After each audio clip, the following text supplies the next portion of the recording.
Good morning. I'm Bud Bernstein, and this is the Strategic HR 2020 Book Club coming to you from Squirrel Island with Katie, Munjoy Hill in Portland with me, Bud Bernstein, and Eric Bailey, who got up early this morning in Phoenix, Arizona.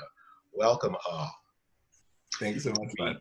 We are going to be talking about Eric's great book, The Cure for Stupidity, using brain science to explain irrational behavior at work. Katie, you can only take this so far with me, remember that. Before we launch into the discussion, let's get to know Eric just a little bit better. Katie, I think you have an anecdote that...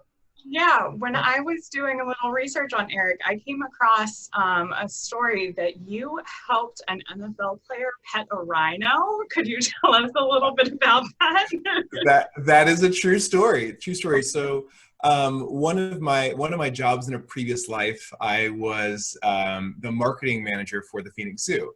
And I am a very animal loving guy. So not only did I do the marketing, but I spend a lot of time with animal keepers and learning about animals and trying to help educate people on animals through the social media accounts. And as that developed over time, when there was a celebrity that came through, oftentimes an animal keeper would kind of tour them around the zoo behind the scenes and whatnot. And when a keeper wasn't available, I always volunteered for that job. And so I ended up doing a lot of behind the scenes tour with giraffes and with rhinos and all different animals. And so one time, Larry Fitzgerald, who is a future Hall of Famer here at the Arizona Cardinals, he came in with his son, and when we are setting up these tours, we don't know who's coming in. So they just say, get a cart ready, organize where you're going to go. And so he comes in, and I'm like just like starstruck, because he's the nicest NFL player. If you ask anyone, he's the nicest NFL player in the league. So he comes on, we jump on the golf cart and we tour around, and I had actually coordinated with the rhino keepers to go behind the scenes and pet the rhinos. And so we went down, it's kind of like an underground area, and we go and the rhino comes up, and he's feeling the skin of the rhino, and the skin is surprisingly soft in certain areas, and he got to pet the horn, and it was just cool. And he was like just freaking out about how amazing it was. So I got to make that connection for him and give him a little behind the scenes. So yeah, that's how I helped an NFL player pet a rhinoceros. That's awesome. I learn something new about you every time we meet. There's a lot, Katie. There's a lot to know. And so our viewers now know they're not in for your ordinary half-hour book club right now. In fact, you spoke before our main HR convention this past spring, and we've had over 250 keynoters over the years. Only 3 of them have scored perfect scores 4.0. I'm happy to tell you, you were one of those 3. Oh, thank you so much. Totally awesome. Anyway, so let's get into it. Let's get into the book a little bit before we get into the broad concepts. And we're not going to do a deep anatomy lesson, but Katie has a little visual to pop on the screen, and we're going to ask our audience to think about this. And so what you see is a school bus, a simple drawing of a school bus. And question to the viewers, take about 15 seconds to figure out, is this bus going to the left or is it going to the right?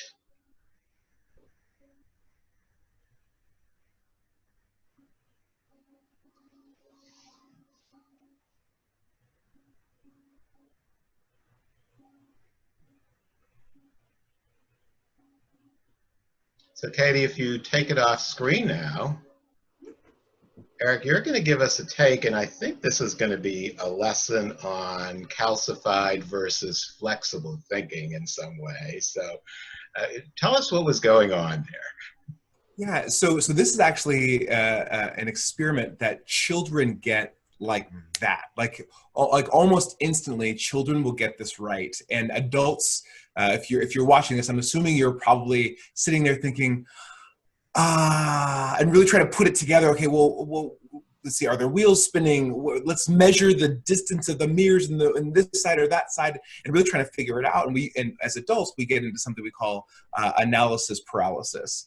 And we just really try to understand all of the data. And as we get more confused, try to gather more data, which isn't there, which stops us. And so the reason children get this really rapidly is there's something called fluid intelligence. So intelligence that allows us to be fluid and flexible and absorb information in our surroundings, whereas adults, usually around the time of 18 or so, 13 to 18, we transition to crystallized intelligence, which is intelligence based on our past experiences. And that's really important because as we start to routinize things, we need to make sure that we can rely on things to be predictably present in our world. And so we're looking for, as adults, the specific data that references all of our past experiences. Whereas children, they look at that very clearly and say, oh, it's going to the left, right? It's very obvious it's going to the left. And we're like, right. Katie, maybe you'll pop it back on the screen now. Yeah. And so like adults look at that and say, well, how do you know it's going to left? And how are you so confident? And the kid's like, well, you can't see the door, which means the door must be on the other side, which means it's going that way. And it's like, oh, because as adults, that's creative thinking, right? We're thinking outside of the world that's presented to us. And for children, that fluid intelligence makes it so easy for them to say, oh, it's going that way, right? And so as we start to think about how that manifests for us in the world, think about when we're challenged with new ideas, when we're asked to look at a situation from a new point of view. I mean, currently right now in the world, there's a whole lot of conversation around, let's imagine experience that's not our own. And it's very, very difficult for us. One thing I think a lot about is, here in the States, traffic drives on the right and the driver is on the left of the vehicle. And so as you go to cross a street, it's crystallized in us that you look to the left to watch for oncoming traffic if you're about to cross the street. Well, if you go to London or one of the other 20-some countries that drive on the other side of the road, it's actually painted on the road, look right. Because our crystallized intelligence will have us walk up to that crosswalk and look to the left, see nobody, walk out on traffic and get hit from the right. And it's like, because we have this intelligence crystallized and we start to expect the world to always operate in the way we expect it to. Yeah, that's awesome. I think in the book too, you use this as a jumping off point in part to explain how children have the flexibility to learn any language imaginable, whereas adult learning from learning a new language is more of a struggle. Mm-hmm. Yeah, there's even some nuances. There were studies done in children from the United States of America learning how was it? Learning languages in Southern Asia. I don't remember which language they use, but it's a language that uses sounds and syllables and diphthongs and different elements of language that we don't use in English. And they measured and saw that young children, even that were born into the United States, could discern these very minute differences in sounds in other languages as children, as babies, as infants. And then they kept measuring them as they got older. And if those distinctions weren't ever present in their world, they actually lost the ability to even hear the differences of sounds. And it's very interesting when you think about how that can play for us, right? As we try to learn new languages as adults, like, why is it so difficult, right? Because we don't have that fluid intelligence. And so we need to put ourselves in situations where our context is different, not just the content. So I say this in the book, if you're trying to learn Japanese, you grab Duolingo or some app or, whatever, or what was it called? Rosetta Stone, yeah. And we grab all these apps and we study and we're going to be good and we're going to do it every day. And then we shut the app down and we go out and all the people around us are speaking English, right? The context is English. And so that context is not conducive to learning or speaking Japanese. If we got transferred, let's say, to Japan and we didn't have the opportunity to learn, we go and our context would then be Japanese. And guess what? We learn a lot more rapidly because the context is different. And so when you think about learning, education, intelligence, context matters as much as content. And that's really important to understand. So let's put all of this in context. This all plays into your 22 principles of human understanding, which are outlined in the book. The book is a fascinating read. We loved it, and you outlined a few of those principles in your talk for our event in May. But we'd love to hear just kind of where the idea for the book came from. Was there an aha moment of the world needs this message, or just how did those 222 principles come together? Could you just give us a little background of how this originated? Yeah, absolutely. So I've always been personally a joiner. I've been the person that can see two people arguing and try to find the middle ground. I can see your point and I can explain it to them. I can see your point and explain it to them. And that's kind of who I've been. There was a organization in my high school called the Natural Helpers, which is like a peer selected, peer counseling group. And I was nominated to that very early. And that's just who I've always been. And I find that when people are arguing or debating or frustrated or upset, there's usually a very common set of things that's happening underneath the surface.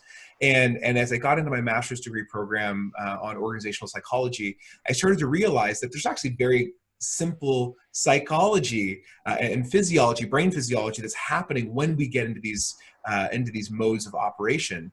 And I figured if we can learn to translate that into normal human speak, we can actually solve a lot of these problems that are happening in our world. And I don't know if you've noticed, but here over the last 20 years or so, we have become so much more divisive politically, religion, like all these different issues are becoming just horribly divisive. People are there's the phrase unfriend, right? So the phrase unfriend is now in the Oxford Dictionary because it happens so often. And like, that's a problem. And so I said, I started my company to help people get work done faster, be more effective. And I realized that these psychology principles, if well understood, can help people be more effective, because almost everyone at work, every boss, every employee says communication is the biggest problem in our organization. Almost everyone.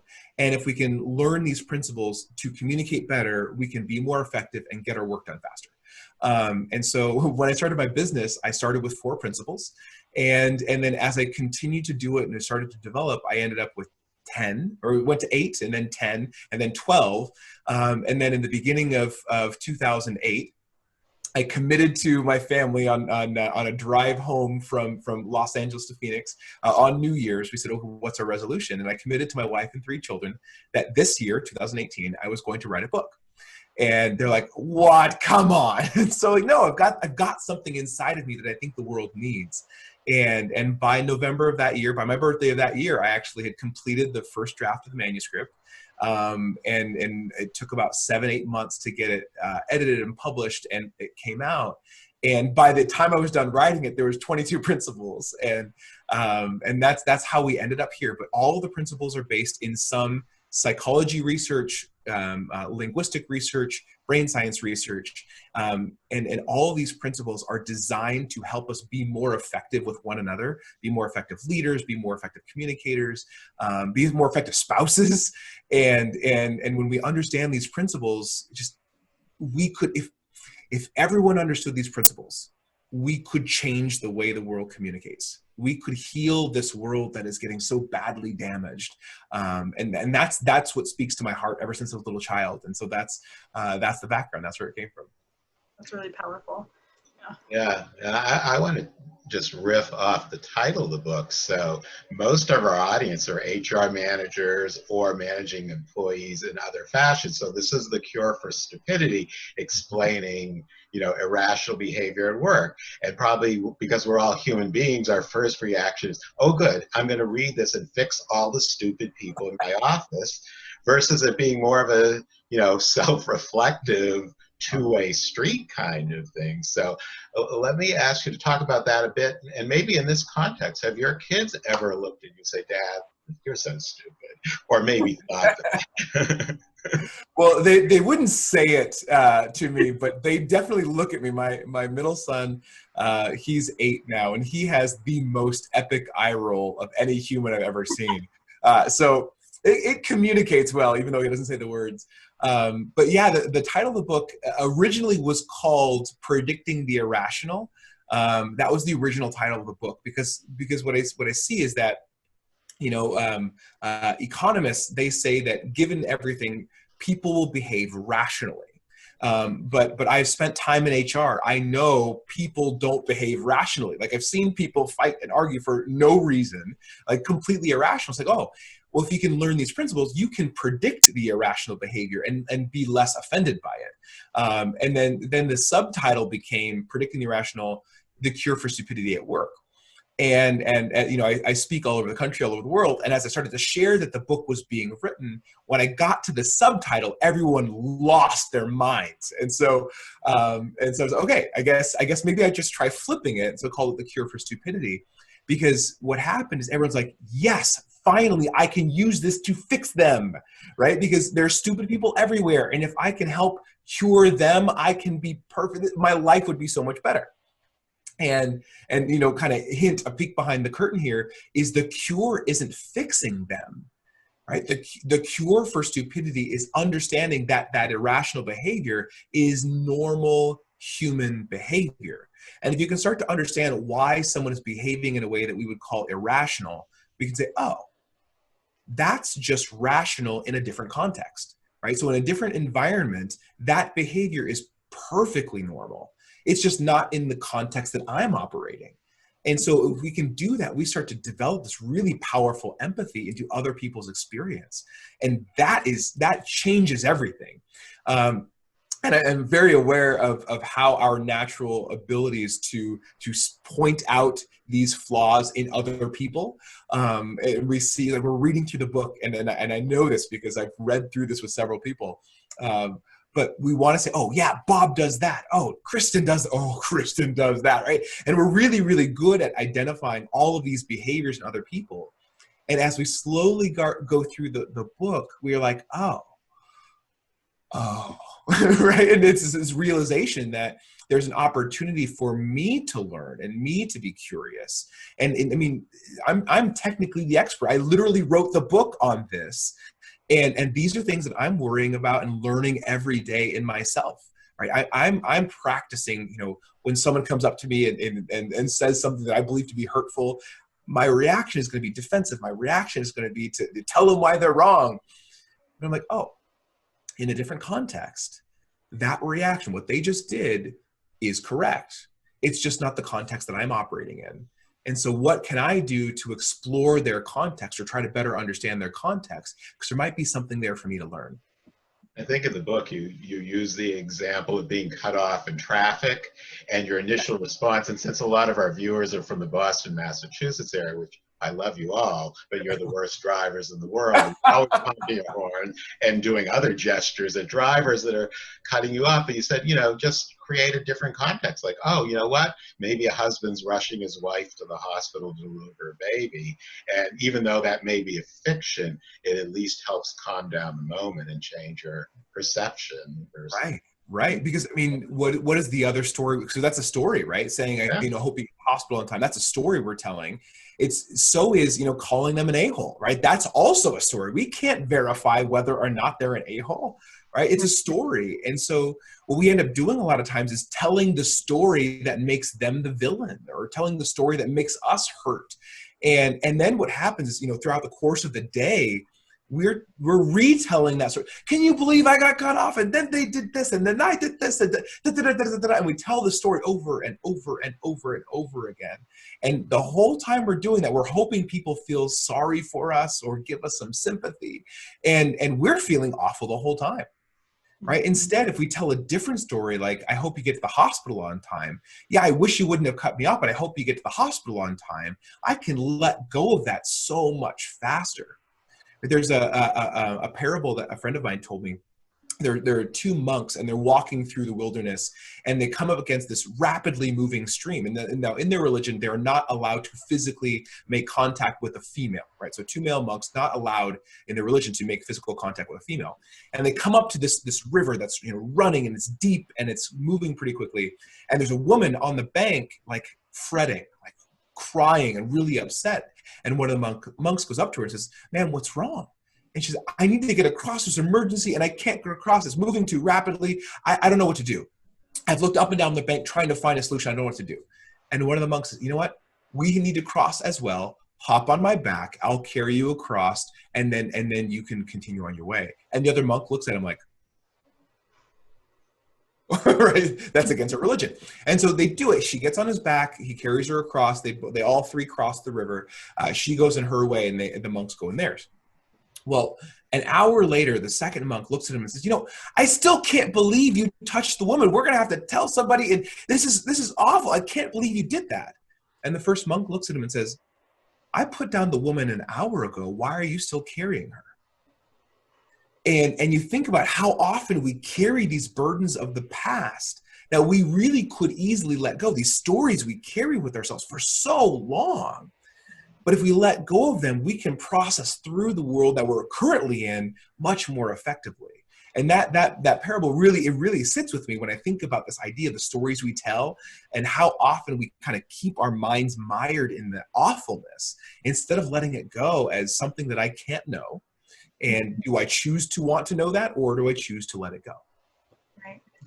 Yeah, that makes me think as well. You talk about, we read this book and we say Kristen does that, or Bob does that, or monk number one touched this woman, but we don't have any control over Kristen or Bob or the monk's behavior. We have control over our own behavior. Mm-hmm. And so looking at what traps we fall into and how we can modify our behavior is the only way to really move forward in these situations, right? So you speak to kind of the physiological response that's happening to us when we get into these difficult communication settings of, it's really a fight or flight response that we're having. And can you just elaborate on that for the audience a little bit of what's happening in your body as these arguments come up? Yeah. Yes. Yeah. And it's funny because when someone challenges an opinion, especially an opinion that we hold very deep, or we assume that someone is challenging who we are or attacking our character, we actually go into the fight or flight or freeze response, which is something that animals have developed to survive, right?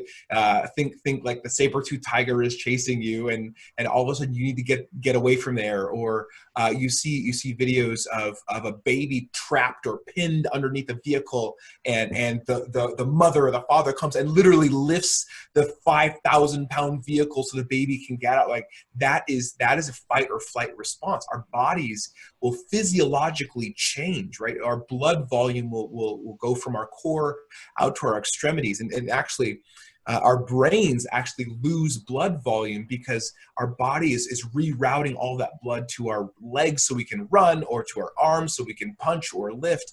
And our adrenal glands start pumping out adrenaline, our livers start pumping out glucose, which is our instant sugar energy. And you find that there's these very predictable and observable responses that happen. So you'll notice that people will start to perspire. You'll notice that some people will start to flush, like their skin will turn red. I had a woman that worked for me years ago, and when she was in a stressful situation, her neck would flush to here, like it would just turn bright red and splotchy. And that was a signal to me, like, oh, she feels unsafe right now. And when you start to notice this idea of perceptions and fight or flight response, you can start to recognize when people are feeling unsafe, and that can fundamentally change. One thing that happens to a lot of people is, we talk about the blood volume changing in our bodies, is our frontal lobe, which is the part of the brain right here. You don't need to memorize that. But the frontal lobe, where our language center exists, has less blood oxygen available when we're in these heightened conversations or in fight or flight. Which is why when you're in an argument, it's like you have a hard time finding the word, right? We have a hard time finding words. And then, 2 hours later, maybe a day later, we're like, oh, I should have said that. Oh, I should have said this and this and this and this and this, right? Because all of a sudden, blood volume, blood oxygen is restored to the frontal lobe, and we now have our full faculties available. But in the middle of the fight or the argument, we don't have that available. And so if you can start to recognize those signs and physiological symptoms, you can say, oh, I'm not feeling safe right now. I'm going to probably react with a defensive reaction, which is going to be probably overly emotional or overly attacking or overly, right? It's going to be a different reaction than I would if I wasn't in fight or flight. So let me try to calm that down, right? And the crazy thing about defense is that in almost every situation, if you say something and you trigger a defensive reaction in the other person, you don't know that you've just attacked them. Right? You don't believe that you've attacked them. You haven't intended to attack them. And yet they feel attacked and then feel defensive. Now, their defensive reaction, which said is okay, overly emotional or overly, right, attacking, right? We're now going to say, whoa, out of nowhere, now they attacked me, right? And so then we're going to get defensive. And when we get defensive, our reaction, our behavior is going to seem like that is offense, like we're attacking them, and we go back and forth and back and forth and back and forth and back and forth. And the crazy thing is, like at the end, like all we can say is, I don't know who started it, and we start blaming each other like we're kindergartners. And when you start to recognize that behavior in yourself, recognize that behavior in other people, the people you work with, people who work for you, people you work for, you can say, oh, they're not feeling safe. My number one goal now is to make them feel safe. Right? If I'm recognizing myself, I'm not feeling safe. My number one goal now should be make myself feel safe before I engage in the important conversation we're trying to have. So fight or flight got me to the word distraction. And so before COVID-19, distraction to me meant too many people are staring at their devices too long. People are multitasking. Everyone's trying to be the most efficient. But there's a lot of other distractions on our plate right now. So tell me what the word distraction means to you, and what overall principles in your book get all of us to a more focused point in life.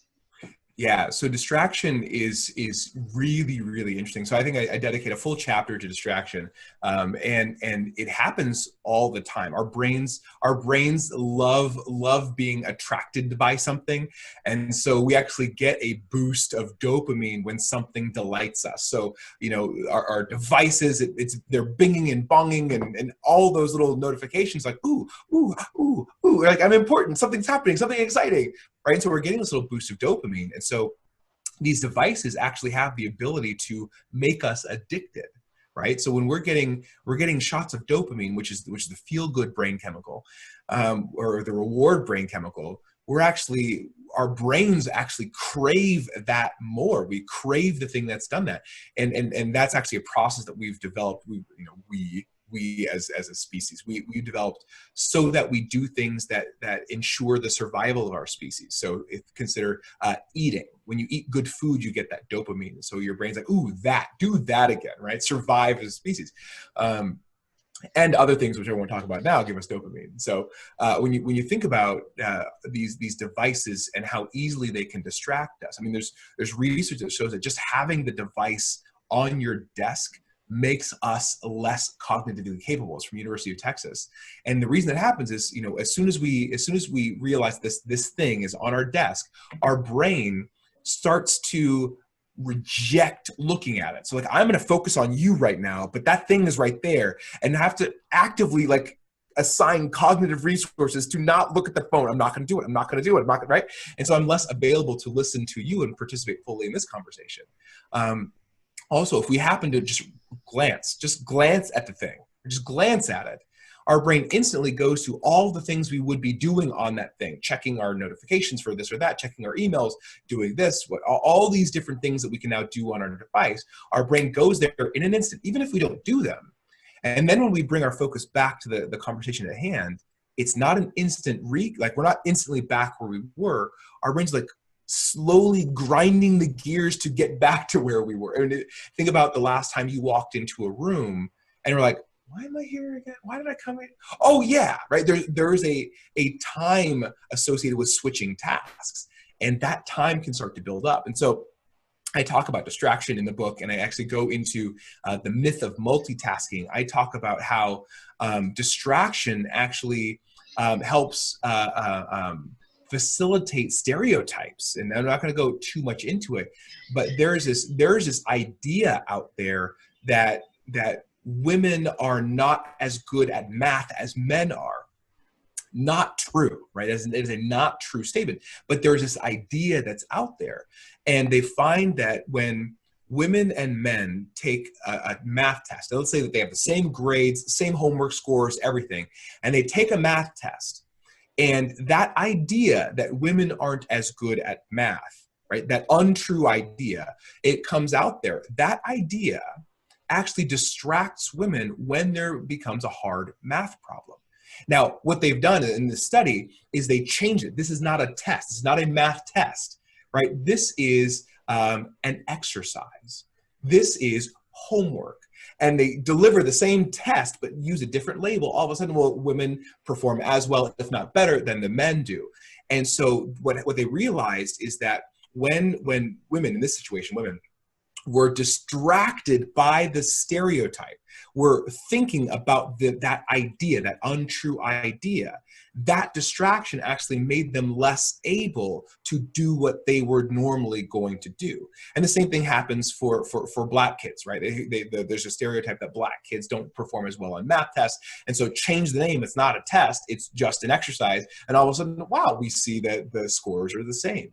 And when you think about how distraction can play out or stereotypes can play out in your organization, you can start to see how the way that we lead people might lead people down the path of reinforcing stereotypes or slowing down their own ability because they're aware that certain people think this of them.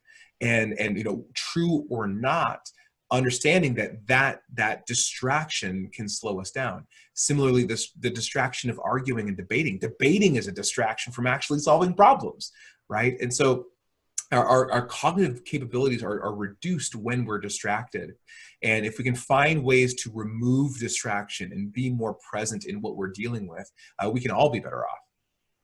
Well, that distraction discussion was so spot on, Eric, and it takes me back to a fabulous meal I was having in Florence, Italy, and we had our nephews with us. And of course, the kids are doing what kids do, and maybe some adults have done too. They're taking dozens of pictures of the food and sending them all over the world. And my nephew Dan, about midway through the meal, turned to his brother and said, "Noah, look, 32 people like this meal." And so I asked Dan, I said, "Dan, do you like this meal?" Yeah, it's a real thing. And the interesting thing, so you said that, the interesting thing is that when we do that, we're getting the dopamine from the 32 people that liked our meal, right? Or liked our picture. Mm-hmm. And what we're not doing, or what we're less doing, or we're doing less, is we're being present in the moment. And we find that true sustainable happiness comes from being present in the moment. And if we start to seek out the dopamine from all these places that are not here, we actually find that we're not as fulfilled as a human because we're seeking out something else that isn't here. And just be aware of that, because yes, it's wonderful that people like the image that you took about the picture, but guess what? As soon as they click that button, they're going to scroll past it and not think about it again. Right? And also, and this is a total side tangent, when you take an image of something, you're actually offloading the memory of it. So you're saying, I don't need to remember this because I've taken a picture of it. And so your brain actually does not need to commit it to memory. And so our brains are less likely to commit it to memory.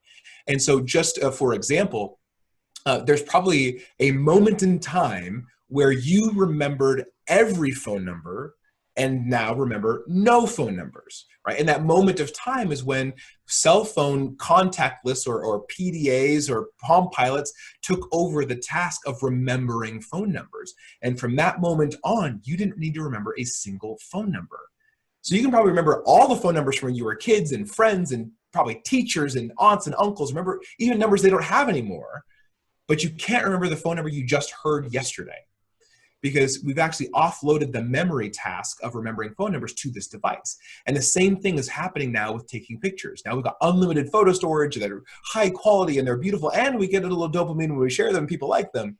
But now we're actually offloading the memory task to Facebook. Hey, this is what happened last year and 2 years ago and 3 years ago and 4 years ago. So we actually don't have to remember those things anymore, meaning we don't need to be present in them. And that is something we should pay attention to, because us as humans, we derive so much more lasting pleasure of the world around us from being in the world around us.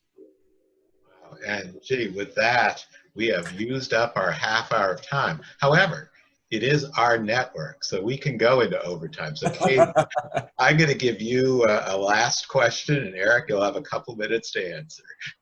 All right. Hope it's a good one. So we absorb so much of our behavior from the world around us, like we were just talking about. As technology evolved, our behaviors evolve. In the context of communicating and learning good communication behaviors in our organizations, when you learn your communication models from people who exemplify not so great communication behaviors, it can often feel really uncomfortable or even wrong to start communicating in a healthy way. So how do you break past that and kind of start a new cycle in an organization? So I've got a very, very powerful phrase that I use for myself all the time. So when I find myself in a situation where I'm arguing with someone or disagreeing with someone, or knowing that this is probably going to turn into an argument, I ask myself this series of questions. Question number one, what do I truly want? What do I truly want? And usually it goes one of two places. I want to win, right? That's usually what I go to, because I'm a self-proclaimed know-it-all. I always like to win conversations. But thinking about that option, I want to win, means that I want to make them a loser. So let's say you and I are having this discussion, this debate, this argument. Is my goal then becomes to make you a loser? And how do I behave if I'm trying to make you a loser? Well, I try to discredit everything you say. I try to find holes or poke holes into your argument, and then really try to exacerbate those issues and say, well, clearly you're an idiot if you think this, right? And I really try to make you a loser if I'm trying to win. Okay. If I recognize that I'm trying to win, like that, what I truly want is I'm trying to win, which happens more often than we think, by the way, is I say, okay, I'm just going to shut up now. Because our organization is not going to be better for having a loser in it, right? Our relationship is not going to be stronger for making you a loser or making me a loser. So I'm just going to stop talking. Whatever fallout happens from us stopping a conversation is not going to be as bad as trying to repair the relationship from me making you a loser, right? And unfortunately, we do it all the time. We do it all the time, okay? Now, so it happen two ways. One, I'm trying to win. The other way is, I'm actually trying to achieve something. I'm trying to build something. I'm trying to make some very important critical point. And the second question that I ask myself kind of in this series is, if this is what I truly wanted, how would I behave? And that's really critical. So if I say to you, like, if I go through this process, we're in the middle of an argument, and what I truly want is I want us to build a stronger relationship. If that's what I truly wanted, how would I behave? And that fundamentally changes how I show up in that conversation. Because if my number one goal is to make us have a stronger relationship, then I don't need to prove you wrong. I don't need to validate your conclusions. I need to understand you. And if that's what I truly wanted, I show up differently. Right? If my number one goal is to build our relationship, I will say, you know what, Katie, help me understand why you're so passionate about your position. Because I don't know, but I want to. I want to understand you better. And right now I feel like I'm not understanding you. And that makes us show up differently. And so when you bump up against somebody who doesn't have the communication skills, or they've been taught poor communication skills or dominating communication skills, ask yourself that question. What do I truly want? And if that is true, how would I behave right now? And even if they are trying to dominate us, we can still employ that tactic of, I don't understand why you're so passionate, but I want to. And putting yourself in a place of curiosity and putting yourself in a place of learning is actually a lower power position. And a lot of times when you lower your own power position and elevate their power position, it's disarming. People aren't used to it. And when you do that, people, like, yes, yeah, it disrupts that whole process. And so then people say, I, I don't know if I've thought about why I'm so passionate about it, but I guess it's because, right? And then all of a sudden you get into this really powerful dialogue. And so, you know, the phrase that I say all the time is, the only things in life we can learn are things that we don't yet know. And when we bump up against somebody who thinks something differently or knows something differently, you know, it's important for us to realize that if they believe something differently we do, that means that they may know something we don't, or some context that we don't, which is an opportunity to learn. And that's really, really powerful as we start to move into this world of new dialogue.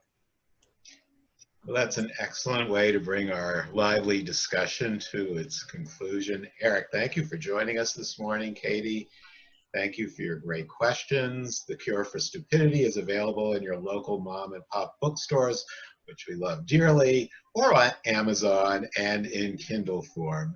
It's great reading and very instructive. Thank you again, Eric.